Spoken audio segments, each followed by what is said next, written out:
Es la imagen que nos deja este día. Un centenar de médicos se han concentrado esta mañana junto a la entrada del Hospital San Pedro y han depositado sus batas como medida de protesta por la falta de un nuevo estatuto marco para la profesión. Este acto se ha producido en una concentración silenciosa dentro de la segunda jornada de esta segunda semana ya de huelga nacional del personal médico de atención primaria y hospitalaria, en la que las posiciones entre sindicatos médicos y Ministerio de Sanidad están muy distanciadas. Defienden, entre otras reivindicaciones, que las guardias de 24 horas no son seguras ni para los médicos ni para los pacientes. Mientras tanto, algunos pacientes ven sus citas canceladas sin previo aviso. En el momento que haya un acercamiento, un avance de esa negociación, pues nos sentaremos y dejaremos la huelga. Mientras que no haya, es que no podemos hacerlo. Nadie puede entender, ni siquiera las personas que ayer se manifestaron, que pueda ser seguro que una persona esté operando después de 22 horas sin dormir. Entiendo todo, que es normal, pero lo pagamos lo que lo pagamos. ¿Qué tal? Buenas noches, ya lo han escuchado. Esta huelga ha provocado además la suspensión de unas 2.000 atenciones a pacientes en el día de hoy. Mañana preguntaremos a los portavoces sobre este asunto y el jueves estarán aquí los médicos para hablarnos de cómo van esas negociaciones que por el momento, como hemos dicho, están totalmente distanciadas. Hoy también queremos hacernos eco de la polémica suscitada a raíz de las declaraciones del rey Felipe VI sobre la conquista de América. Escuchen. Hay cosas que luego cuando las estudiamos, las conocemos y dices, bueno, pues en nuestro criterio de hoy en día, con nuestros valores, pues obviamente no pueden hacernos sentirnos orgullosos. Hay un afán de protección que luego pues la realidad hace que no se cumpla como se pretende y hay mucho abuso. La tensión internacional vuelve a escalar después de que Donald Trump haya pedido a sus aliados que intervengan para garantizar la apertura del estrecho de Hormuz, una petición que ha puesto a prueba la posición de Europa. Bruselas, sin embargo, ha marcado distancias y rechaza implicarse militarmente, defendiendo que no es la guerra de la Unión Europea y apostando por la vía diplomática. Hablamos de ello, de esta actualidad, con Esther Herranz, eurodiputada del Partido Popular desde Bruselas. ¿Qué tal? Buenas noches. Hola, un placer saludar. Buenas noches.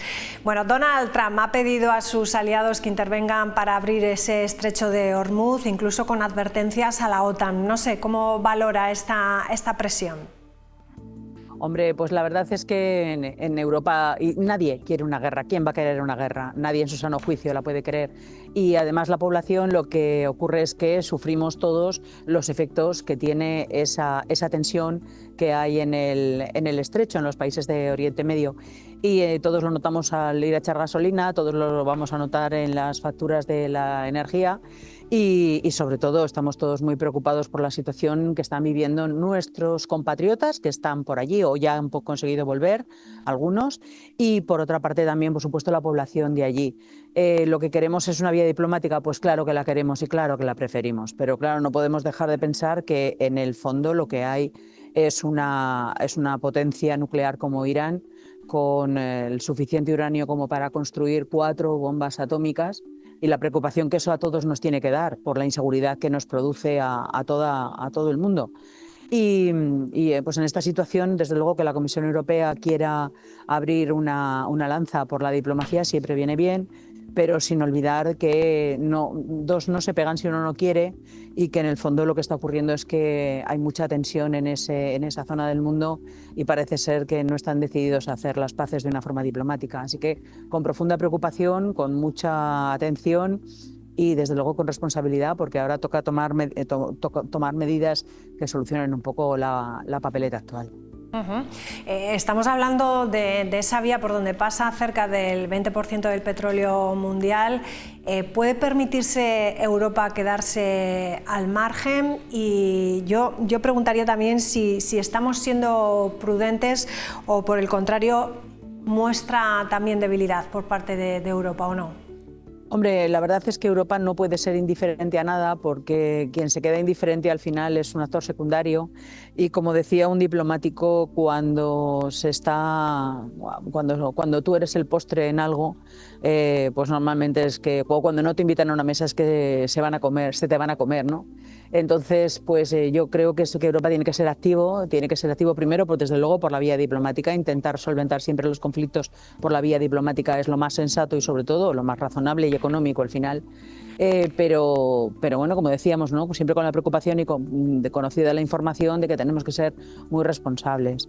Y ahí estamos, ¿no? Yo creo que Europa está haciendo lo que toca, que es desde luego hablar a Estados Unidos desde el punto de vista de un aliado, porque lo es en la OTAN, pero también con la responsabilidad de que no se pueden hacer las cosas a lo loco o por decisiones intempestivas que tome un presidente, por muy de Estados Unidos que sea, ¿no? Siempre yo creo que la vía europea pues es esa, ¿no? La de fortalecer el Estado de Derecho y fortalecer la libertad y la seguridad, pero siempre procurando no llegar a las manos, ¿no? Eso siempre es el último recurso.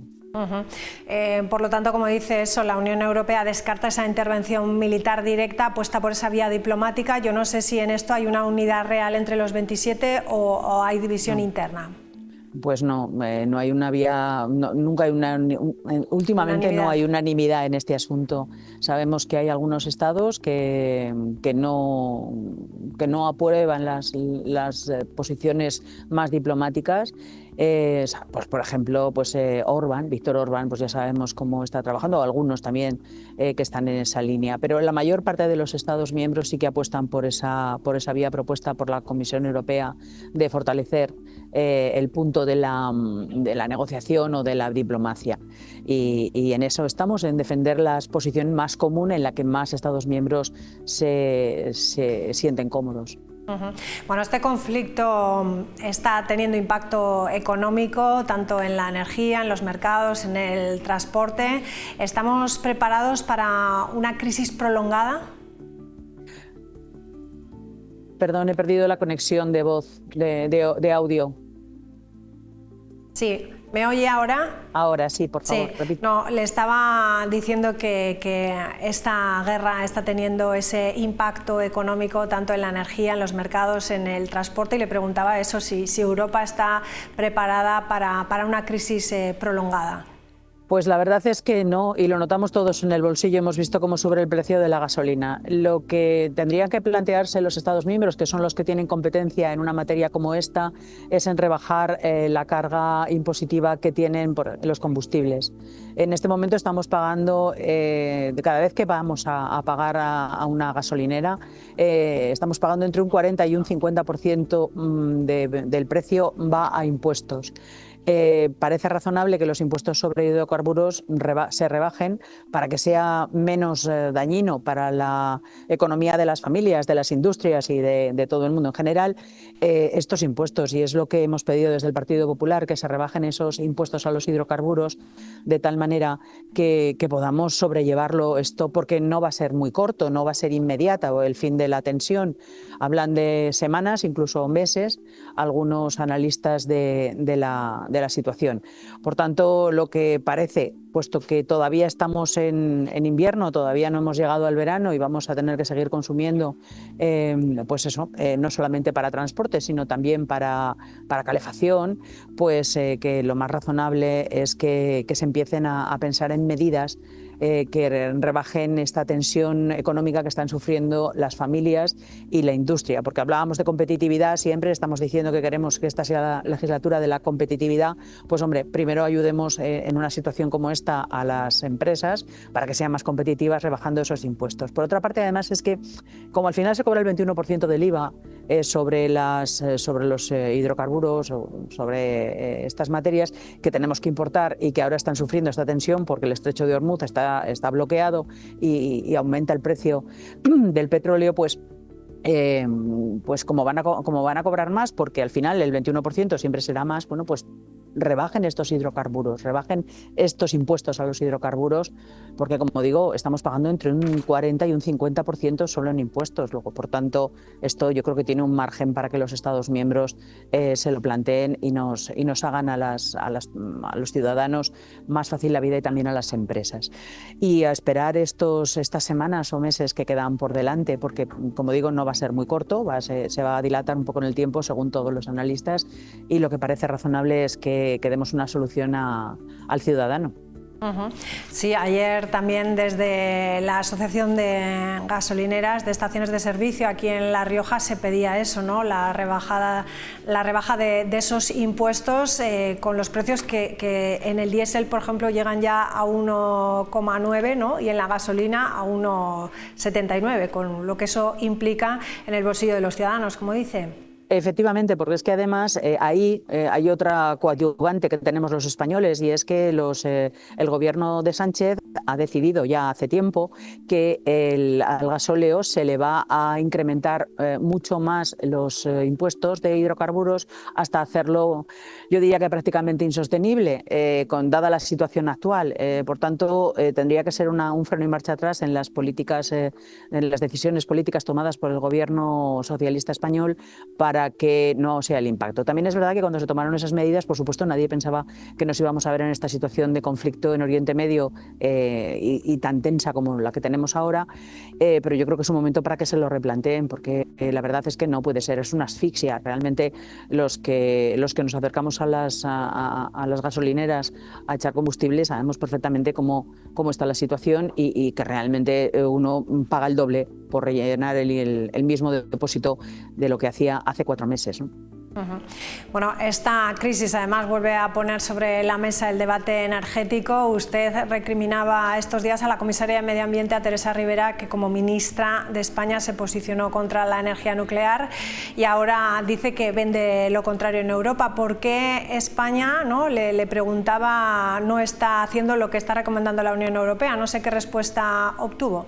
Bueno, pues la verdad es que la reunión de la Comisión de Medio Ambiente con la comisaria y vicepresidenta de la Comisión Europea, Teresa Ribera, fue bastante decepcionante porque no contestó. La semana pasada, el 10 de marzo, la comisaria europea hablaba claramente, la presidenta de la Comisión Europea, Ursula von der Leyen, dijo claramente que se arrepentía y que había sido un error abandonar la energía nuclear, que es limpia, que es suficiente y que nos abastece de una manera correcta y respetuosa con el medio ambiente porque tiene emisiones cero, y que había que dar freno y marcha atrás. Y a esta decisión se han apuntado 26 de los 27 Estados miembros. Estamos hablando de que hay prácticamente unanimidad, que solo España es el único país que sigue con su planteamiento de desmontar centrales nucleares como la de Almaraz, que no solamente son limpias, como digo, y son razonables y nos dan una energía a un precio razonable a los españoles, sino que además dan riqueza en un territorio como el rural y que son el sostenimiento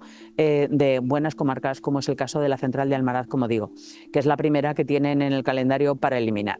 Y ante la posición que tienen 26 Estados miembros, pues España justo está en la dirección contraria. Entonces yo le preguntaba a la comisaria lo primero, cómo, visto su currículum profesional y las decisiones que había tomado como ministra, cómo veía ella el freno en marcha atrás. Yo lo que esperaba de la vicepresidenta de la Comisión Europea, Teresa Ribera, es que dijera, pues efectivamente nos equivocamos y la energía nuclear es una buena salida y una buena solución en un mix energético. Pero no dijo nada de eso, todo lo contrario, habló de otras cosas. Luego le pregunté que por qué España, dado que España era el único país que no está en línea con las decisiones que se están tomando en Europa, qué se podía hacer para que España se sumara y hubiera unanimidad en este sentido. Y otra vez se puso a hablar de otras cosas que no tenían nada que ver y dijo que no se podía hacer y que ni palabra de lo que se esperaba, y es que se reconociera que había habido un error y que sobre todo que se pare esta deriva. ¿Cómo hacer que España entre en razón? ¿Cómo hacer que el gobierno de España entre en razón? No puede ser que todo el mundo esté equivocado y solo el gobierno de España España. Solamente se explica por sectarismo, solo se explica por una ideología y llevar la ideología hasta las máximas consecuencias sin darnos cuenta de la realidad. Y si queremos competitividad, si queremos trabajo, si queremos riqueza en nuestro país, tenemos que ser razonables. Pero no tuvimos nada de todo esto y lamentablemente pues la señora Ribera no quiso reconocer que es un error acabar con la energía nuclear para nuestro país, que como todos sabemos no tenemos fuentes de energía, somos dependientes y la única posibilidad que tenemos es pues precisamente eso, una energía nuclear sostenible, una energía nuclear limpia y con emisiones cero, que es lo único que nos puede dar una solución para no ser dependientes. Pero lamentablemente pues hay personas, como en el caso de la vicepresidente primera de la Comisión, que la ideología está por encima de la tecnología y del sentido común y la ciencia. ¿Cree que la guerra va a acelerar entonces ese cambio en el discurso? No, ya está. La Comisión Europea ya lo ha dicho, lo ha dejado claro el día de marzo la presidenta von der Leyen y 26 de los 27 Estados miembros han dicho que así es. Lo ha hecho Alemania, lo ha hecho Bélgica, por ejemplo. Francia nunca abandonó la nuclear. Los 26 están de acuerdo y España es el único que no está de acuerdo. Luego el gobierno de España, yo creo que aquí está demostrando un sectarismo y una ideología que no corresponden a la situación en la que se vive, ni a la ciencia, ni a la tecnología de la que se dispone en el año 2026. Bueno, una última cuestión. Recientemente también se ha aprobado el paquete vino. Ustedes están poniéndolo en marcha, se siguen aprobando y pidiendo algunas soluciones también y cuestiones a Europa como para simplificar las ventas del vino. ¿En qué están trabajando ahora mismo? Pues estamos en otra cosa que no tiene que ver con el paquete vino, pero sí con el vino.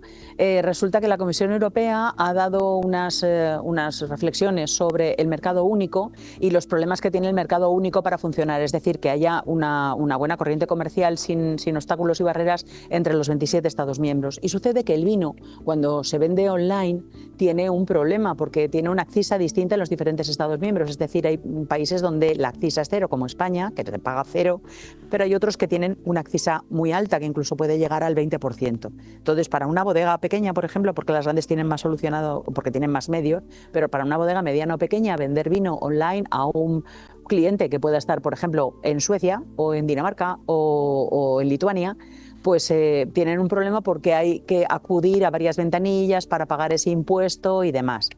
Entonces se nos ha ocurrido que, puesto que hay un intento de hacer más fácil y quitar las barreras, pues que por qué no se aplicaba a este sector, el del vino, que tiene esa accisa diferente en los 27 Estados miembros, y a ver si se pudiera, a través de la Comisión Europea, digamos, facilitar las cosas para crear esa ventanilla única y que sea más fácil para el pequeño y mediano productor poner su vino en cualquier Estado miembro de la Unión Europea de una forma mucho más sencilla, mucho más ágil, mucho más rápida, a través de esa ventanilla única. Y por eso hemos presentado una pregunta parlamentaria, la delegación española del Partido Popular, hemos presentado esta pregunta a la Comisión Europea para ver si, pues a través de la Dirección General de Agricultura y la Dirección General de Comercio Interior, facilitan las cosas y piensan en algo, porque hasta ahora la propuesta es solamente para sectores mucho más tecnológicos y de energía, y no se ha centrado, digamos, en las cosas del día a día, como es nuestro sector tan querido, que es el del vino. Así es. Bueno, pues estaremos pendientes a ver qué dicen en esa respuesta, como dice, que afecta directamente a un sector tan importante como es aquí en La Rioja. Esther Herranz, muchísimas gracias por atendernos, un placer, como siempre. Pues buenas noches. Muchas gracias y buenas noches a todos. Gracias. Bueno, pues enseguida continuamos con el programa, hacemos ahora una pequeña pausa y enseguida les esperamos a todos ustedes en la tertulia. Hasta ahora.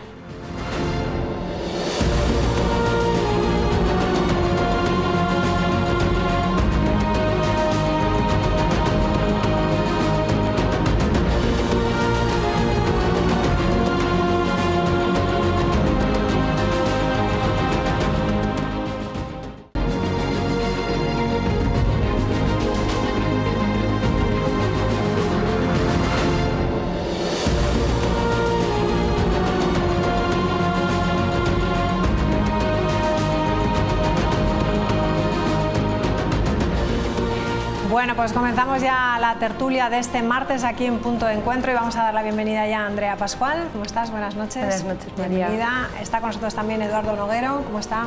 ¿Qué tal? Buenas noches. Bienvenido. Y Ángel Iñiguez. ¿Qué tal? Muy buenas noches. Buenas noches, María. Bueno, vamos a empezar a comentar cuál es un poco la actualidad nacional, el tablero político que dejan las elecciones de Castilla y León, que confirman una tendencia pues que ya se intuía, la consolidación de un bloque de derechas dependiente de pactos y también esa fragilidad creciente del espacio a la izquierda del PSOE. A nivel nacional, la lectura es inevitable. Los resultados refuerzan la estrategia de entendimiento entre PP y Vox, aunque no sin tensiones. La presión para cerrar esos acuerdos es ya explícita y urgente. Rafa Navarro, cuéntanos cuál es el panorama. ¿Qué tal, María? Bueno, pues tras ese carrusel de 3 elecciones autonómicas casi seguidas, el resultado deja un panorama de mayorías de centro-derecha, pero para hacerse efectiva se requiere de un entendimiento entre PP y Vox. Ayer Feijóo tendía la mano a los de Abascal, el propio Abascal compareció también manteniendo un tono y una posición dura con los de Feijóo, pero para bien o para mal tienen que tomar decisiones las próximas semanas. Esos previsibles pactos en Extremadura, Aragón y Castilla y León llegarán, eso sí, antes de las elecciones andaluzas que se celebrarán en junio. Veremos si entra o no, Vox en esos gobiernos con sillones o sin sillones. Eso por la derecha. Por la izquierda resurgen las críticas por los malos resultados a la izquierda del PSOE en esas elecciones de Castilla y León. De nuevo llamamiento a actuar con celeridad y mientras Sumar y las confluencias en Castilla y León, también Podemos, como decíamos, se queda fuera de ese Parlamento de Castilla y León. También surgen a la vez críticas a Yolanda Díaz, que no ha participado para nada en la campaña en Castilla y León y que el domingo, día de las elecciones, estaba en Los Ángeles siguiendo los Óscar. Y otra cosa, María, te cuento, el próximo viernes en ese Consejo Extraordinario de Ministros, tras ese Consejo Extraordinario, será el propio presidente Sánchez quien anuncie las medidas a tomar de ese plan de respuesta para paliar la subida de precios tras la guerra en Irán. Liberar parte de las reservas estratégicas que cuenta nuestro país, en este caso de productos petrolíferos. Dando una respuesta adecuada, con experiencia, con solvencia, para proteger los sectores más afectados por el impacto de la guerra. La sociedad española sabe que somos un gobierno en el que se puede confiar. Les anuncio que tras ese Consejo Extraordinario del viernes comparecerá ante los medios el presidente del Gobierno. Bueno, pues dejarán protagonismo, por lo tanto, al presidente, a Pedro Sánchez, ese viernes en ese Consejo de Ministros extraordinario para anunciar esas medidas que irán encaminadas a la bajada del IVA de la luz, se entiende, de los carburantes y otras medidas que veremos a ver en qué acaban. Bueno, vamos con ese tablero que nos contaba Rafa de cómo están las cosas. No sé, Ángel, tú que eres buen analista en las elecciones, que te gusta analizar. Ayer hablábamos un poco del resultado, decíamos que parecía como que habían ganado todos, menos las izquierdas de la izquierda del PSOE. Sí, hombre, yo creo que la secuencia de elecciones deja unos resultados muy favorables a lo que es el bloque de la derecha, tanto a PP como a Vox, que pueden estar satisfechos. Sí creo que el PP acertó con la táctica de ir desgastando progresivamente al gobierno y además creo que le ha funcionado también porque ha obligado a Vox a tener un posicionamiento público claro sobre si quiere entrar o no en los gobiernos, de tal manera que tácticamente creo que ha conseguido el objetivo. Creo que le queda por definir de una vez cuál es el modelo de país que propone de manera constructiva, porque yo creo que le sigue faltando proyecto o por lo menos comunicarlo. En cuanto a Vox, pues tendrá que gestionar de manera inteligente a ver qué competencias asumen las comunidades autónomas, porque primero las competencias que tienen las comunidades autónomas no están referenciadas a esos temas que ellos tratan de potenciar porque, en fin, benefician a su discurso, y luego el margen fiscal que tienen las comunidades autónomas también es pequeño, con lo cual tendrán que elegir muy bien el reparto de competencias para no verse penalizados por la situación económica adversa que yo creo que se va a producir durante los próximos años. Y ahí también tendrán que jugar PP y Vox con esa distribución de competencias. Y luego, A la izquierda, tanto PSOE como el resto de bloque de izquierda, pues es muy sencillo, es que llevan en los últimos años que están lanzando un discurso a la mayor parte de la población que no le interesa porque está muy alejado de su realidad cotidiana.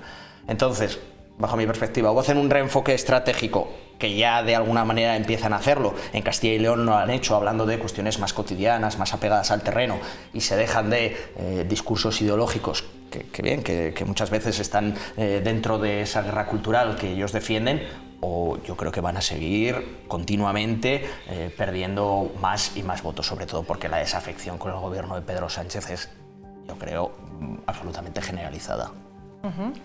Andrea, ¿qué te ha parecido un poco el análisis sobre las claves que da Ángel? En esencia y en abstracto podemos coincidir con que efectivamente la sociedad española en general pide un cambio de ruta en las políticas que se están aplicando. Bueno, lo hemos visto en Extremadura, lo hemos visto en Aragón, lo vemos ahora en Castilla y León, veremos en Andalucía en junio.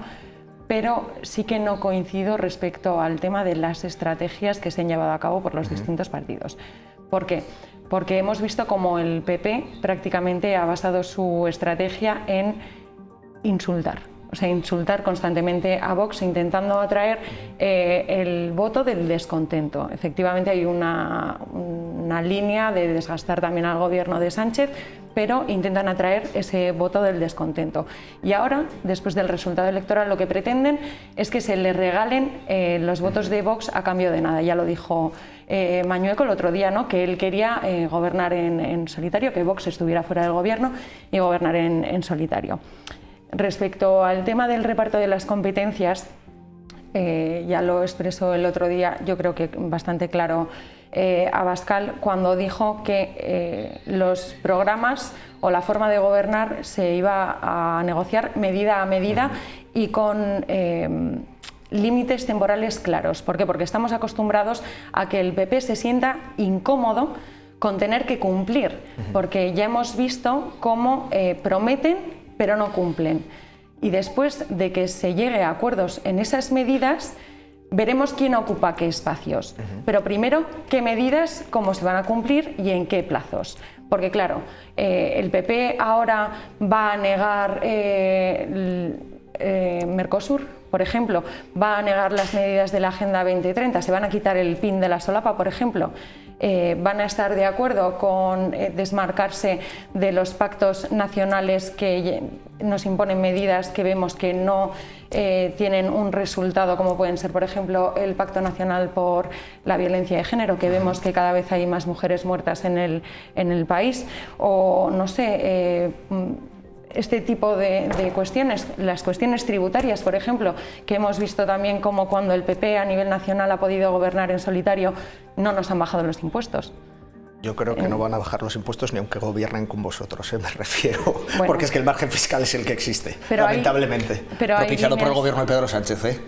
Pero hay líneas rojas que el PP va a tener que asumir, y hasta qué punto el PP va a estar cómodo asumiendo esas líneas rojas. Yo creo que no va a estar dispuesto, y en ese toma y daca le viene muy bien en estos periodos electorales, porque ya los hemos visto diciendo que es Vox quien no quiere llegar a acuerdos, pero no, son ellos los que no quieren aceptar esos límites que son claros, que se llevan en los programas electorales, y ellos no quieren asumir esa posición, aunque luego en los mítings les queda muy bien, porque claro, cuando hablan, por ejemplo, de los temas de inmigración, hemos visto como dirigentes del PP han dicho que están en contra de las políticas de fronteras abiertas y demás, pero luego en realidad con sus votaciones vemos como no lo rechazan. Entonces, bueno, veremos a ver qué es lo que hace el PP en adelante si quieren formar gobiernos. Lo único respecto a las líneas rojas que comentas, y permíteme, Eduardo, es simplemente un comentario, ¿no te da la sensación, y yo creo que traslada un poco lo que es la opinión generalizada, también o mayoritaria,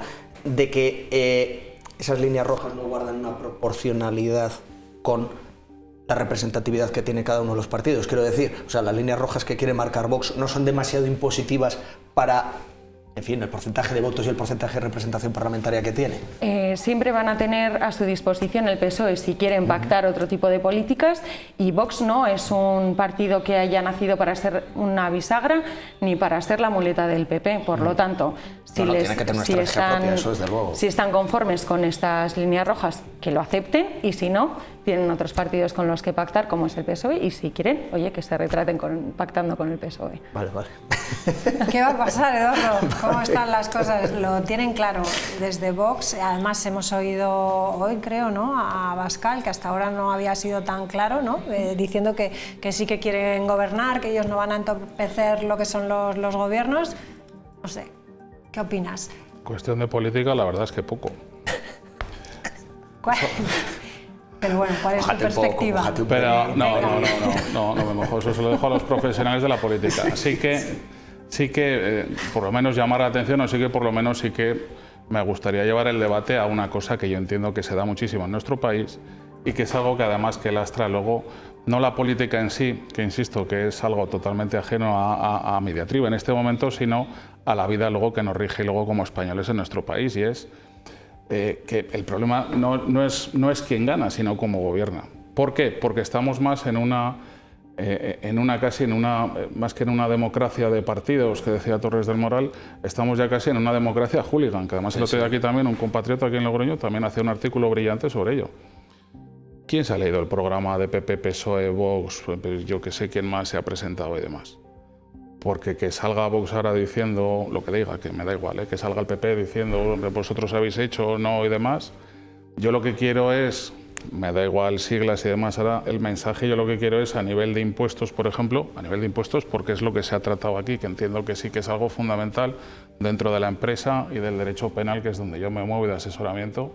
Yo lo que sí que quiero, por ejemplo, es que bajen los impuestos, pero no por nada en sí, sino que bajen los impuestos como forma de generar riqueza. Yo es una visión luego que tengo de la sociedad que entiendo que funciona además. Yo lo que quiero es que se simplifiquen trámites, yo lo que quiero es que se quiten burocracias, yo lo que quiero es que se quiten sanciones, yo lo que quiero es que se fomente el empleo y la empresa. A partir de ahí, yo entiendo que poca gente en España, por no decir prácticamente ninguna, se lee un programa. Entonces, el que vaya a la gente a votar y meta una papeleta sin saber exactamente qué es lo que está haciendo, entiendo que es un debate estéril. Me da exactamente igual ahora los resultados de las elecciones en el sentido de diputados para aquí, diputados para allá, vamos a llegar a un acuerdo, vamos a dejar de... Insisto, o sea, para mí por lo menos no es el punto. O sea, está muy bien el ruido, hay que fomentar, porque en definitiva lo que se está eligiendo es un gobierno, pero lo que se está eligiendo luego también dentro de Castilla y León son unos representantes de la Asamblea Legislativa, es decir, de allí van a salir las normas que van a regir en Castilla y León dentro de sus competencias. Entonces ahí es donde yo creo que tendríamos que fijar la atención, el decirle qué vais a hacer ahora. Insisto, izquierda, derecha, delante, detrás. Pero los partidos sí que dejan claro si van a o no quieren bajar impuestos, ¿no? Yo me apuesto una peseta y no la pierdo. Ahora mismo vamos a Castilla y León y de cada 100 personas que le preguntamos, 99,5 le decimos cuál es la diferencia, por ejemplo, que pueden tener, si es que existe, entre los partidos políticos en cuanto a la bajada de impuestos, y yo creo que no lo acierta ninguno. Pues eso hay que cambiarlo. Hay que estar enterados y saber qué es lo que votamos, ¿no? Decía Andrea que sí que Vox, Abascal ha salido ya a decir eso, ¿no? Que era lo que muchos dudaban, ¿no? Si qué es realmente lo que quería Vox, ¿no? Es que es la pregunta, ¿no? que nos hacemos todos. ¿Qué realmente, hasta dónde quiere llegar? Sí. No es nada nuevo. Realmente se ha dicho desde el principio, el problema es que no se ha querido escuchar.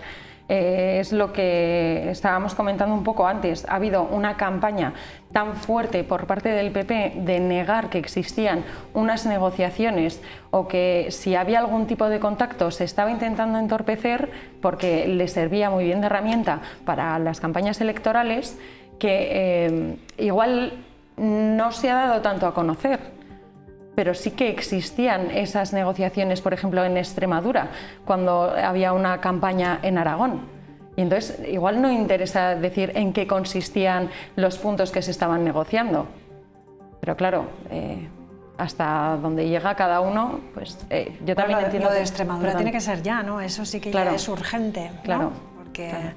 De todas maneras, lo que está sucediendo a nivel de comunidades autónomas y teniendo en cuenta las comunidades autónomas que son, yo creo que hay que extrapolarlo a nivel nacional con ciertas salvedades, porque no están involucrados los partidos nacionalistas, no está PNV, no está Bildu, no está RC, no está Junts, etcétera, que son los que, por la configuración de nuestro sistema electoral, están determinando las políticas que sigue España y por las necesidades tácticas que tenía Pedro Sánchez para gobernar durante los últimos años. Entonces, yo también tendría cierta cautela porque habrá que ver cómo se organizan estos partidos, que seguirán teniendo una incidencia muy relevante en su territorio y, desgraciadamente, porque ninguno de los dos partidos sistémicos, que son PP y PSOE, han querido negociar nunca una reforma de esa ley orgánica del sistema electoral, pues tienen esa capacidad de bloqueo y de condicionar las decisiones en perjuicio del resto de los españoles. Entonces, por eso también cierta cautela a ver. Sí, que esto no es un reflejo para hay que ver cómo puede extrapolar. Que además son unas elecciones diferentes, ¿no? Aquí en Castilla y León porque les tocaba, ¿no? Y en el caso de Extremadura y de Aragón se adelantaron, ¿no? Que son totalmente distintos. De todas maneras, ya que quería, Eduardo, comentar algo jurídico, ya que estamos varios juristas en la mesa, he leído, Andrea, que la propuesta de Vox es que el acuerdo que se pueda firmar con el PP se haga en escritura pública ante notario, incluso. Pero, que tenga efectos vinculantes. Pero realmente yo creo que judicialmente, no lo sé, lo podemos comentar, yo creo que eso no sería exigible, ¿no? Exigible judicialmente, no puedes exigirle a alguien que vaya a un notario, desde luego, pero no, exigible el cumplimiento, me refiero, no, el cumplimiento, o sea, ¿qué carácter contractual tendría pero eso? Igual que tampoco lo tiene un programa electoral. Totalmente, por eso digo. Tendrá los efectos que el partido quiera que tenga. Yo entiendo que si esto se va a hacer así es para garantizar la transparencia y exigir el compromiso por parte del PP de que esas medidas se recojan en un documento y que sea accesible y comprobable.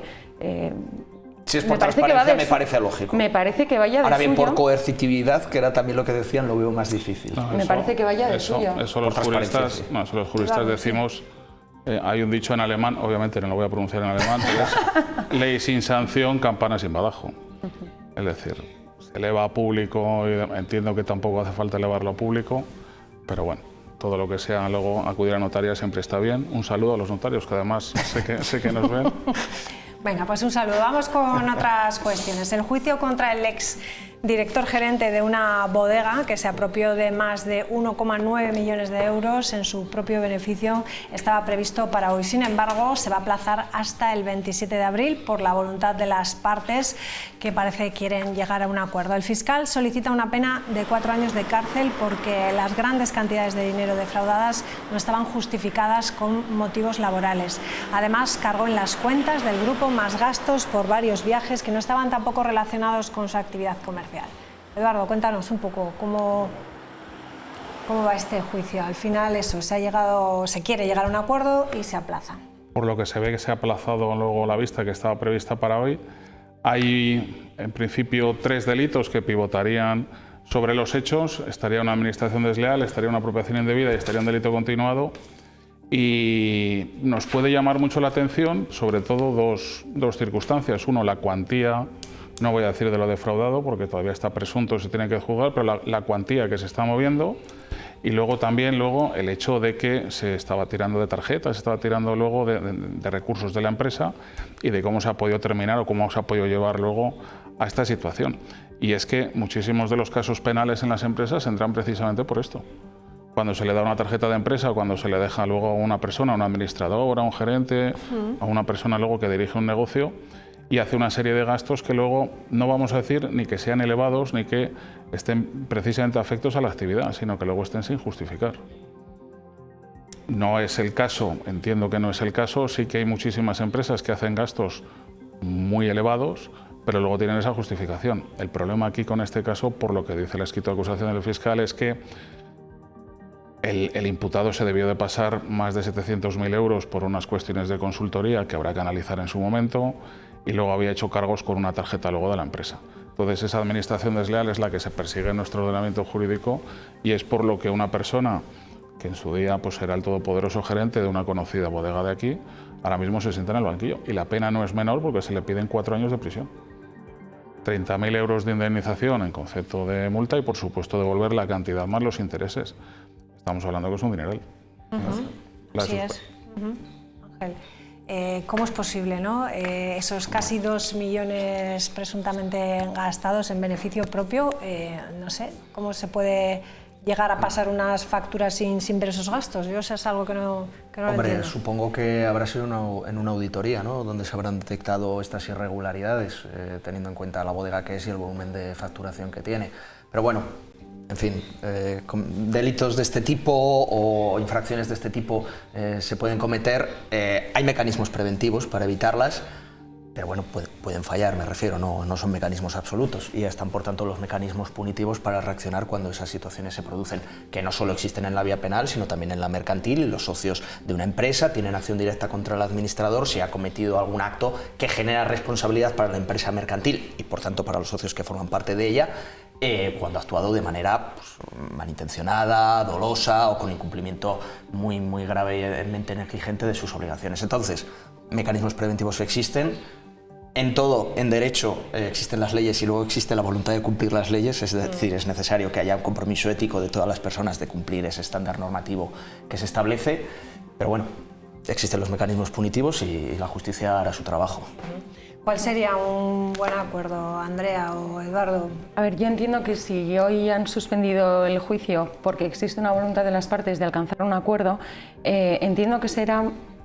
Entiendo, porque desconozco cuáles son los entresijos de este tema y tampoco conozco a los compañeros que lo llevan y no me suele gustar meterme en temas ajenos, pero entiendo que será a efectos de abono de la responsabilidad civil de los 1,9 millones que se están reclamando y que se aplique, por una parte, entiendo que un atenuante de dilaciones indebidas, porque estamos hablando de unos hechos de 2010-2014 y el procedimiento, pues por estos datos entiendo que será bastante antiguo, y por otra parte un atenuante de reparación del daño, que se suele aplicar cuando existe una reclamación de responsabilidad civil y el acusado consigna o entrega la cantidad que se le reclama y se entiende que tiene esa voluntad, por una parte, de reparar el daño que ha causado y de resarcir también de alguna forma a la víctima por el procedimiento, no solamente los daños económicos, sino también a nivel personal.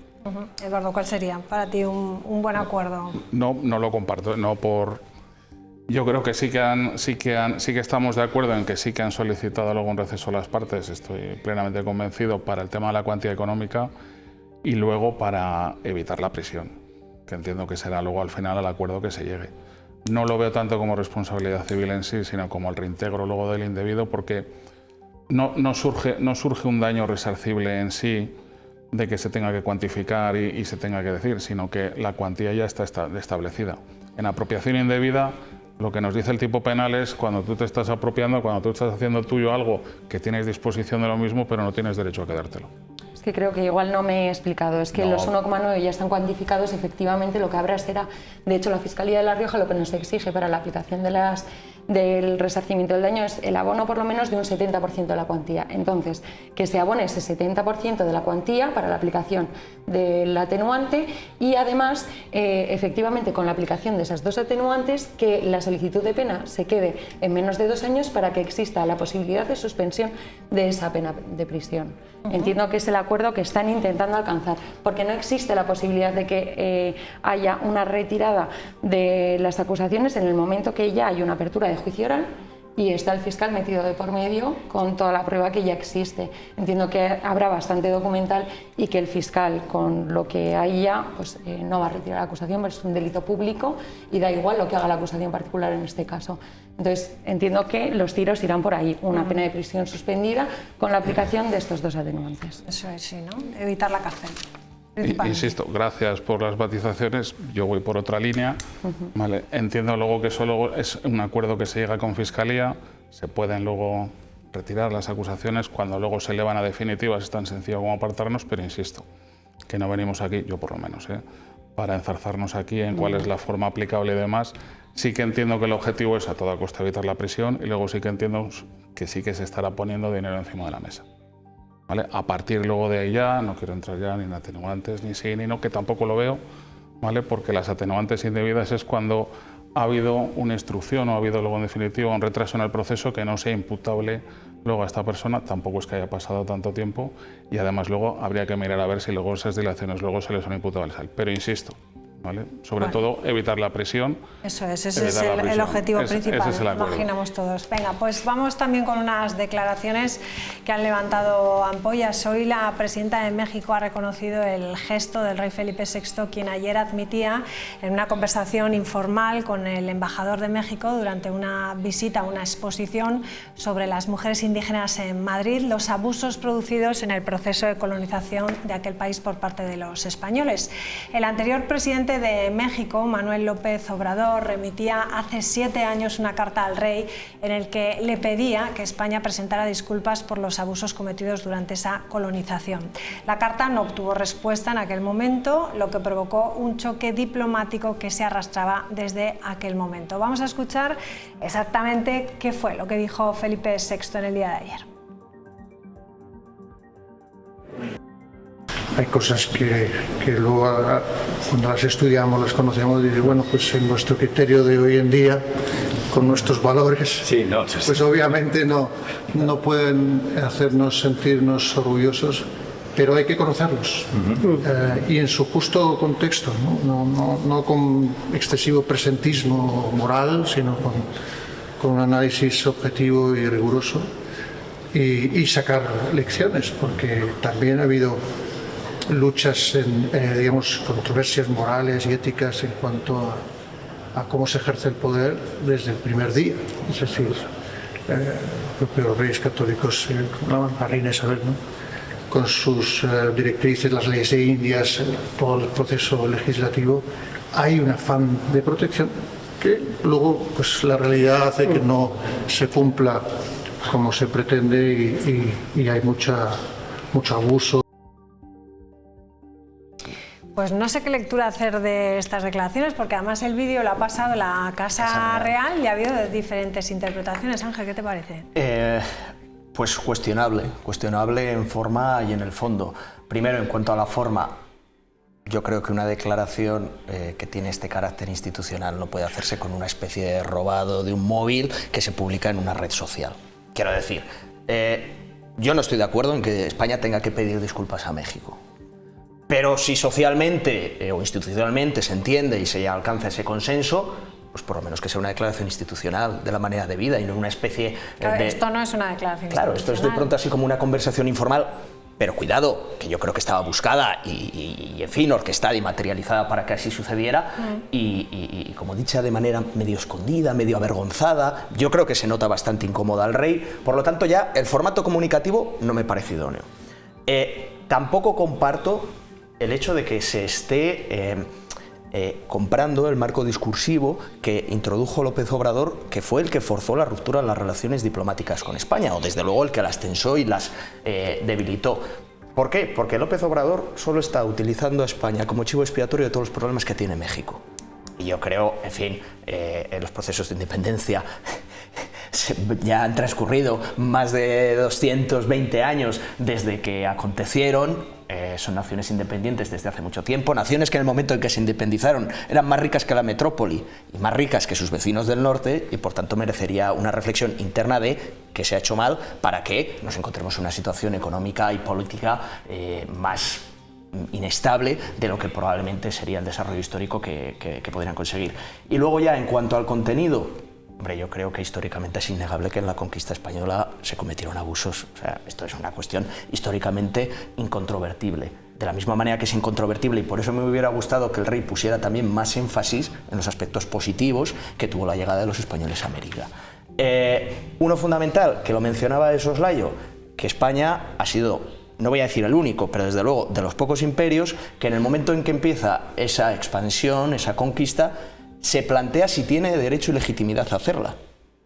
Se plantea si tiene derecho y legitimidad a hacerla. Ya no hablo de que se hagan unas leyes de Indias para proteger a los indígenas y reconocerles la dignidad de persona humana que tenían, sino el hecho de nosotros estamos legitimados a conquistar estos territorios. Y de hecho, en 1550, Carlos I decidió suspender durante 2 años la conquista de América, mientras se realizaban una serie de debates en Valladolid, auspiciados por la Universidad de Salamanca, en el que participaron juristas, teólogos, políticos, economistas, para precisamente evaluar, ¿está España legitimada a conquistar estos territorios? ¿Cómo debe ejercer el poder allí?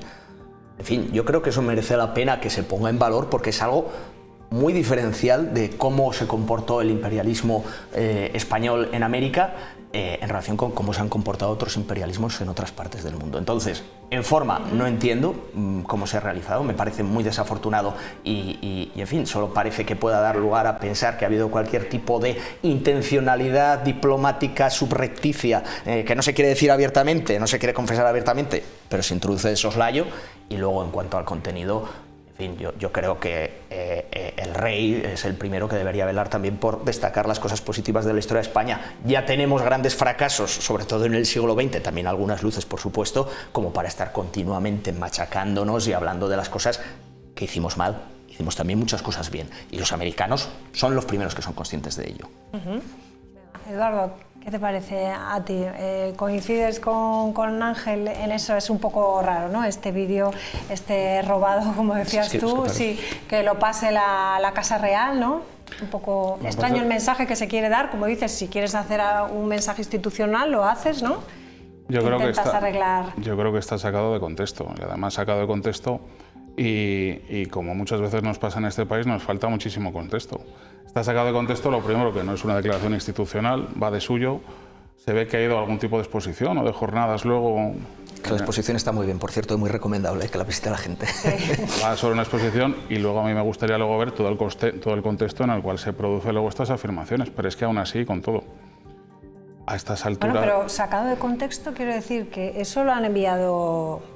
Sí, pero ellos mismos. Pero eso, yo eso sí que estoy... Otras veces nos pueden decir a nosotros, no, oye, lo habéis sacado de contexto, pero esta vez no sé. Pero yo eso sí que estoy de acuerdo contigo, que es el decir, a ver, no ha sido muy hábil aquí en este caso comunicación de la Casa Real, pero insisto, está sacado de contexto, pero porque no sabíamos cuál era toda la conversación en sí y demás, porque además parece como que le están enseñando algún tipo de obra.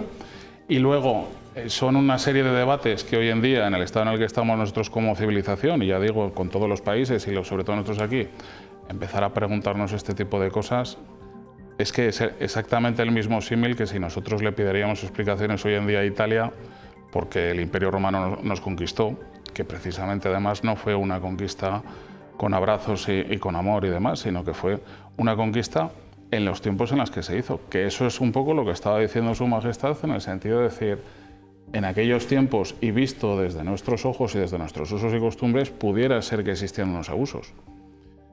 Aquí en este país hace menos de 100 años una mujer para ejercer la abogacía o para tomar dinero a préstamo o para abrir un comercio necesitaba el consentimiento del marido, cosa que ahora nos parece una aberración, por supuesto que sí. Tampoco nadie te monta en cólera además, pero porque somos luego esclavos de nuestro tiempo. Me imagino que muchas de las cosas que nosotros ahora nos parecen que son plenamente normales y plenamente ajustadas a derecho, nuestros nietos y nuestras nietas luego considerarán que son aberraciones. Tenemos que estar en la realidad social del tiempo en el que nos toca vivir, que además lo dice nuestra propia ley. Entonces, el exigir disculpas de una nación a otra, insisto, también luego nosotros podemos exigir a los fenicios y a Grecia y demás, en vez de hablar de los verdaderos problemas que luego son los que nos afectan en el día a día. Andrea. Yo es que en esencia también estoy de acuerdo con ellos, pero creo que el mensaje de fondo que ha transmitido la Casa Real y en este caso Felipe VI es bastante inadecuado. Porque creo que el rey juega un papel de representación internacional y creo que parte de ese papel de representación también está el defender lo que representa España, lo que es España y la historia de nuestra nación. Y no hay ninguna otra civilización en la historia universal que haya llevado a cabo una labor civilizadora ni evangelizadora, como la que hizo España en Hispanoamérica. Entonces, que a estas alturas nos vayamos a prestar siquiera a insinuar que tenemos que pedir perdón por haber ido a América y haber construido universidades, haber construido carreteras, haber construido iglesias, pues lo siento, pero es que no estoy de acuerdo. Pero ya no solamente con las formas, es que no estoy de acuerdo con el mensaje, porque creo que tiene que defender lo que somos y lo que ha sido nuestra historia y lo que representamos a nivel histórico en Latinoamérica. Pues nos vamos a tener que despedir, nos vamos a ir con unas imágenes, si nos da tiempo también a las declaraciones. Hoy el exdirector adjunto operativo, el DAO de la Policía Nacional, José Ángel González acudía esta mañana también al juzgado de violencia sobre la mujer en Madrid. Allí negaba haber cometido una agresión sexual a su subordinada y atribuía la querella contra él a esas pretensiones profesionales y personales de la denunciante. La mujer ha ratificado su querella ante el juez. Vamos a escucharle. Como ven, yo no he hecho ningún tipo de declaración hasta que no he venido ante el juez. Hoy ya por fin he podido venir a dar mi versión ante el juez y demostrar mi inocencia. Como se pueden imaginar, me han destrozado la vida, me han destrozado la vida personal, familiar y personal, familiar y profesional. Por algo que realmente no he hecho en absoluto. Por algo que no he hecho. Muchos de ustedes ya me han juzgado, me han condenado sin ninguna prueba, porque la prueba principal es el audio. Y esperemos que gracias a Dios con ese audio se puedan esclarecer los hechos y que salga la verdad adelante. Yo lo único que veo aquí en todo esto es maldad, ruindad y odio. Odio por no haber conseguido las pretensiones que ella quería, pretensiones profesionales y personales.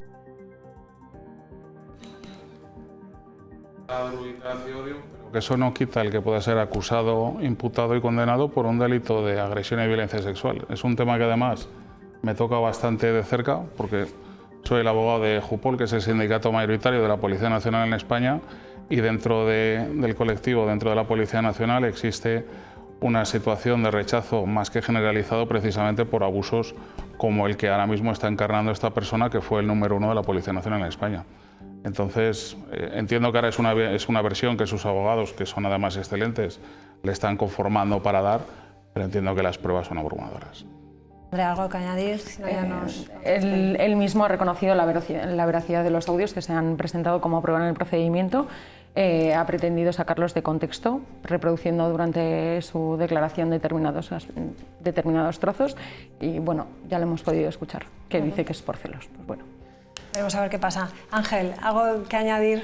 Sí, a la si me declaración permites, del Rey, sí, y ya respecto a terminamos la con declaración eso. del Rey. Lo primero, es una sociedad enferma o traumatizada aquella que está constantemente recurriendo a la historia para hacer política en el presente. Y lo aplico a España y lo aplico a México. Y luego, segundo, en el contexto internacional en el que nos encontramos, hemos hablado de la Escuela de Salamanca. La Escuela de Salamanca es la precursora del derecho internacional, es la que conceptualiza la idea de un bien común internacional. A lo mejor convendría recuperar algunos valores de la Escuela de Salamanca en lugar de demonizar constantemente la conquista española de América. Queda dicho. Gracias a los tres, un placer. Gracias. Les dejamos a todos ustedes ya con Código de Barras con Juan Carlos Ferrando. Adiós, buenas noches.